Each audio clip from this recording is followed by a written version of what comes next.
Cool. ഈ വാക്ക് കേൾക്കുമ്പോൾ നിങ്ങൾക്ക് ആരെയാണ് അല്ലെങ്കിൽ എന്താണ് ഓർമ്മ വരുന്നത്? കുറച്ചൊക്കെ ക്രിക്കറ്റ് ഫോളോ ചെയ്യുന്നവരാണ് നിങ്ങളെങ്കിൽ നിങ്ങൾക്ക് ആദ്യം ഓർമ്മ വരാൻ സാധ്യത ഇന്ത്യൻ ക്രിക്കറ്റ് ടീമിന്റെ മുൻപത്തെ ക്യാപ്റ്റനായിരുന്ന മഹേന്ദ്ര സിംഗ് ധോണി എന്ന MS ധോണിയെ ആയിരിക്കാം. വിക്കറ്റിന് പുറകിലും മുന്നിലും ഒരേപോലെ ശാന്തത കൈപിടിയാതിരുന്ന വളരെ കൂളായിരുന്ന ഒരു ക്യാപ്റ്റനും വിക്കറ്റ് കീപ്പറും പ്ലെയറുമായിരുന്നു MS ധോണി. എന്നാൽ ചരിത്രത്തിൽ തന്നെ ഏറ്റവും ആദ്യത്തെ ദ കൂൾ മനുഷ്യനെ പറ്റിയാണ് ഞാൻ ഇവിടെ പറയാൻ പോകുന്നത്. നാറാണത്ത് ഭ്രാന്തൻ.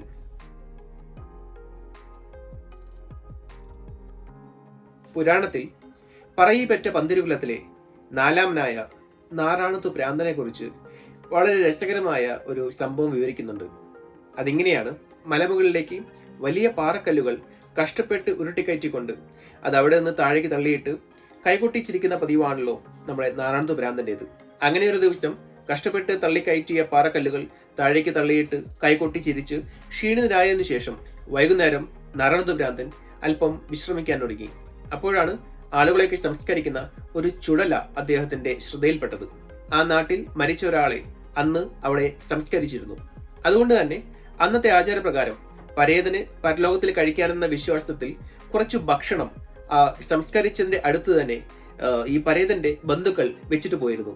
അതുകൊണ്ടപ്പോൾ നാറാണത്ത് ഭ്രാന്തന് സന്തോഷമായി ഇന്നത്തെ ഭക്ഷണം ഇവിടെയാകാമെന്ന് വിചാരിച്ചു.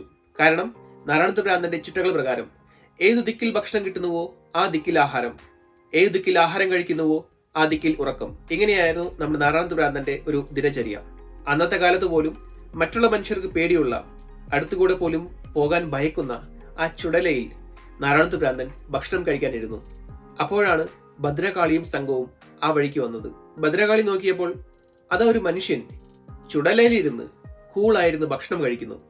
ഭദ്രകാളിക്ക് ആകെ ആശ്ചര്യമായി. ഭദ്രകാളി തന്റെ കൂട്ടാളികളുമൊത്ത് ചെന്ന് നാറാണത്ത് ഭ്രാന്തനോട് പറഞ്ഞു നോക്കി, താങ്കൾ ഇവിടെ നിന്ന് പോകണം. നാറാണത്ത് ഭ്രാന്തന് കുലുക്കമുണ്ടോ? ഇല്ല. നാറാണത്ത് ഭ്രാന്തൻ ചോദിച്ചു, ഞാൻ എന്തിനാണ് പോകുന്നത്? ഭദ്രകാളി പറഞ്ഞു, ഞങ്ങൾക്കിവിടെ ചുടല നൃത്തം ചെയ്യണം. നാറാണത്ത് ഭ്രാന്തൻ പറഞ്ഞു, നിങ്ങളവിടെ മാറി എന്ന് നൃത്തം ചെയ്തോളൂ, ഞാൻ ഇവിടെ ഇരുന്ന് ഭക്ഷണം കഴിച്ചോളാം. ഭദ്രകാളി പറഞ്ഞു, അങ്ങനെയല്ല, ഞങ്ങൾ നൃത്തം ചെയ്യുന്നത് മനുഷ്യർ കാണാൻ പാടില്ല. നാറാണത്ത് ഭ്രാന്തൻ പറഞ്ഞു, അങ്ങനെയെങ്കിൽ ഞാൻ അങ്ങോട്ട് നോക്കുന്നില്ല, പോരെ? ഭദ്രകാളി പറഞ്ഞു, അതുപോരാ, നിങ്ങൾ ഇവിടുന്ന് പോകണം. ഇദ്ദേഹം ചോദിച്ചു, പോയില്ലെങ്കിൽ? ഭദ്രകാളി പറഞ്ഞു, പോയില്ലെങ്കിൽ നിന്നെ ഞങ്ങൾ പേടിപ്പിക്കും. നാറാണത്ത് ഭ്രാന്തൻ പറഞ്ഞു, ശരി, ആയിക്കോളൂ.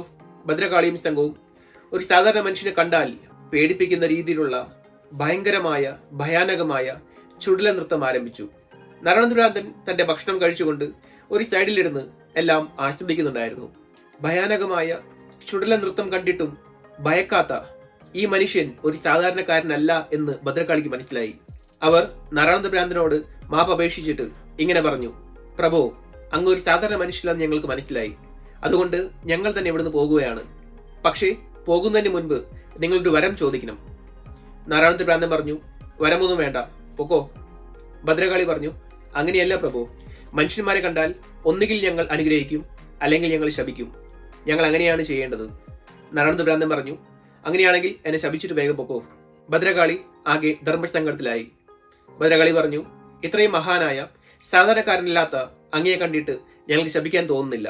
ഒരു അനുഗ്രഹം ചോദിക്കാതെ ഇവിടെ നിന്ന് പോകില്ലെന്ന് മനസ്സിലായ നാറാണത്ത് ഭ്രാന്തൻ ഗതികെട്ട് ഭദ്രകാളിയോട് ചോദിച്ചു, എന്റെ ആയുസ് എത്രയാണ്? വർഷങ്ങളും മാസങ്ങളും ദിവസങ്ങളും നാഴികയും വിനാഴികയും അടക്കം കൃത്യമായി നാറാണത്ത് ഭ്രാന്തന്റെ ഇനിയുള്ള ആയുസ് ഭദ്രകാളി നാറാണത്ത് ഭ്രാന്തന് പറഞ്ഞു കൊടുത്തു. അപ്പോൾ നാറാണത്ത് ഭ്രാന്തൻ പറഞ്ഞു, ശരി, എന്റെ ആയുസ്സിൽ നിന്ന് ഒരു ദിവസം എനിക്ക് കൂട്ടിത്താ. ഭദ്രകാളി പറഞ്ഞു, അയ്യോ ക്ഷമിക്കണം, അതിനുള്ള കഴിവ് ഞങ്ങൾക്കില്ല. ഒരു മനുഷ്യന്റെ ആയുസ്സിൽ നിന്ന് ഒരു ദിവസം പോലും കൂട്ടിത്തരാൻ ഞങ്ങളെ കൊണ്ട് പറ്റില്ല. നാറാണത്ത് ഭ്രാന്തൻ പറഞ്ഞു, ശരി, എന്നാൽ ഒരു ദിവസം കുറച്ചു തന്നാൽ മതി. ഭദ്രകാളി പറഞ്ഞു, ക്ഷമിക്കണം, ഞങ്ങൾക്ക് ഒരു മനുഷ്യന്റെ ആയുസ് കൂട്ടാനോ കുറയ്ക്കാനുള്ള അനുവാദമില്ല. അത് കേട്ടപ്പോൾ നാറാണത്ത് ഭ്രാന്തന് ചിരിയാണ് വന്നത്. ഞാൻ പറഞ്ഞില്ലേ, ഇത് നിങ്ങളെ കൊണ്ട് കൂട്ടിയാലൊന്നും കൂടില്ല. ഭദ്രകാളി വീണ്ടും വീണ്ടും നിർബന്ധിച്ചപ്പോൾ നാറാണത്ത് ഭ്രാന്തൻ ആലോചിച്ചു പറഞ്ഞു, ശരി, ഒരു കാര്യം ചെയ്യ്, എന്റെ ഇടത്തേക്കാലുള്ള മന്ത് വലത്തേക്കാലിലേക്ക് ആക്കിത്താ. അത് കേട്ടപ്പോൾ ഭദ്രകാളിക്ക് സന്തോഷമായി. ഭദ്രകാളി ഉടനെ തന്നെ നാറാണത്ത് ഭ്രാന്തന്റെ ഇടത്തേക്കാലുള്ള മന്ത് വലത്തേക്കാലിലേക്ക് ആക്കി മാറ്റിക്കൊടുത്തു. ഭദ്രകാളിയും കൂട്ടരും അവിടെ നിന്ന് പോയി. പിറ്റേ ദിവസം രാവിലെ എഴുന്നേറ്റപ്പോൾ പതിവ് പോലെ നാറാണത്ത് ഭ്രാന്തൻ തന്റെ ഇടത്തേക്കാലിലൊന്ന് തടവി. പെട്ടെന്ന് മനസ്സിലായി, ഇടത്തേക്കാലിൽ മന്തില്ലല്ലോ. ഒരു നേർത്ത ചിരി ചിരിച്ച് നാറാണത്ത് ഭ്രാന്തൻ തന്റെ വലത്തേക്കാലിൽ തടവി. അതിനുശേഷം വീണ്ടും കല്ലുരുട്ടാൻ വേണ്ടി മലമുകളിലേക്ക് പോയി. നാരായണത്വ ഭ്രാന്തന്റെ ഈ ഒരു കഥയിൽ നിന്ന് നമുക്ക് എന്ത് പാഠമാണ് ഉൾക്കൊള്ളാൻ കഴിയുക? ഈ ലോകത്ത് അനേകായിരം ലക്ഷക്കണക്കിന് പ്രശ്നങ്ങളുണ്ട്. എന്നാൽ അതെല്ലാം നമ്മളെടുത്ത് നമ്മുടെ തലയിൽ വെക്കേണ്ട ആവശ്യമില്ല. ഇനി ഞാൻ പറയാൻ പോകുന്ന കാര്യങ്ങൾ ചിലപ്പോൾ തെറ്റിദ്ധരിക്കപ്പെട്ടേക്കാം. ചിലപ്പോൾ അതിന്റെ അന്തഃസത്തയോടെ എല്ലാവർക്കും മനസ്സിലായിക്കൊള്ളണമെന്നില്ല. നമ്മുടെ മലയാള സിനിമ വലിയൊരു മാറ്റങ്ങളുടെ കടന്നു പോകാൻ പോവുകയാണല്ലോ. ഹേമ കമ്മിറ്റി റിപ്പോർട്ടിന് ശേഷം പല പ്രമുഖരുടെയും പേരുകൾ, പല താരങ്ങളുടെയും പേരുകൾ നമുക്ക് കേൾക്കാൻ താല്പര്യമില്ലാത്ത രീതിയിൽ ഉയർന്നു കേൾക്കുന്നു. കുറ്റാരോപിതരായ താരങ്ങളുടെ എല്ലാം വലിയ ആരാധകരാണ് ബഹുഭൂരിപക്ഷം ആളുകളെങ്കിലും കുറച്ചുപേരെങ്കിലും justice for this actress, justice for that actress, ഈ നടിക്ക് നീതി കിട്ടണം, ആ നടിക്ക് നീതി കിട്ടണം, എല്ലാ നടിമാർക്കും നീതി കിട്ടണം എന്ന ആവശ്യം ഉന്നയിക്കുന്നവരുമുണ്ടല്ലോ. വാട്സ്ആപ്പ്, ഫേസ്ബുക്ക്, ഇൻസ്റ്റഗ്രാം, ട്വിറ്റർ തുടങ്ങിയ സമൂഹ മാധ്യമങ്ങളിൽ നമ്മൾ ഹാഷ്ടാഗുകൾ മിനിച്ചു തുടങ്ങിയിട്ടുമുണ്ട്. ഒരിക്കലെങ്കിലും ചിന്തിച്ചിട്ടുണ്ടോ ഈ ഹാഷ്ടാഗുകൾ കൊണ്ട് എന്താണ് ഉപകാരം? ഇതിനും കുറച്ച് ദിവസങ്ങൾക്ക് മുൻപ് കൊൽക്കത്തയിൽ ഒരു ഡോക്ടർ പീഡിപ്പിക്കപ്പെട്ടു. അവിടെയും നമ്മൾ ഹാഷ്ടാഗുകൾ ഇറക്കി. വയനാട്ടിൽ വലിയൊരു പ്രകൃതി ദുരന്തം സംഭവിച്ചു. ആ സമയത്തും നമ്മൾ ഹാഷ്ടാഗുകൾ ഇറക്കി. Pray for Wayanad. Israel Palestine യുദ്ധമുണ്ടായപ്പോഴും റഷ്യ യുക്രൈൻ യുദ്ധമുണ്ടായപ്പോഴും അമേരിക്ക ഒസാമ ബിൻ ലാദനെ തൂക്കിക്കൊന്നപ്പോഴും നമുക്ക് എല്ലായ്പ്പോഴും ഇറക്കാൻ ഹാഷ്ടാഗുകളുണ്ട്.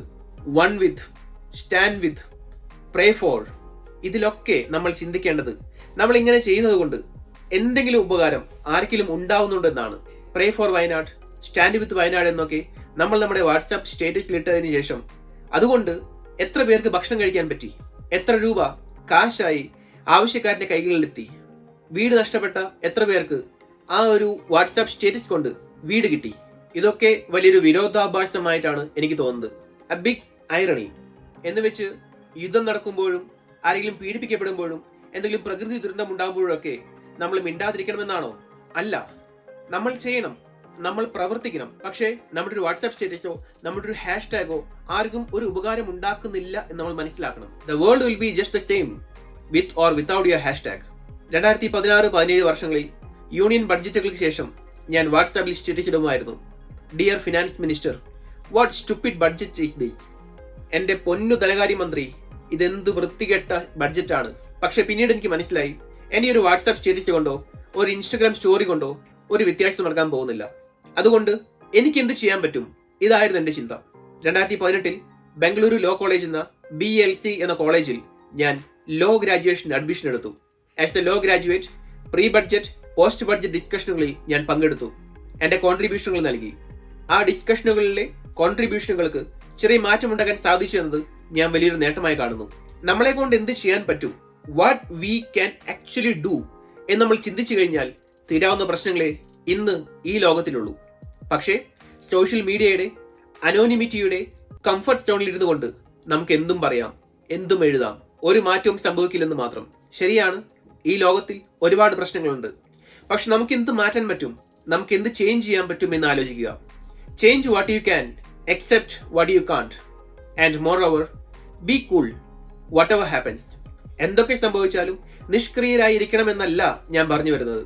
മാറ്റാൻ പറ്റുന്നവയെ മാറ്റുക, അല്ലാത്തവയെ ജസ്റ്റ് അക്സെപ്റ്റ് ചെയ്യുക. എല്ലാവർക്കും ശുഭദിനം.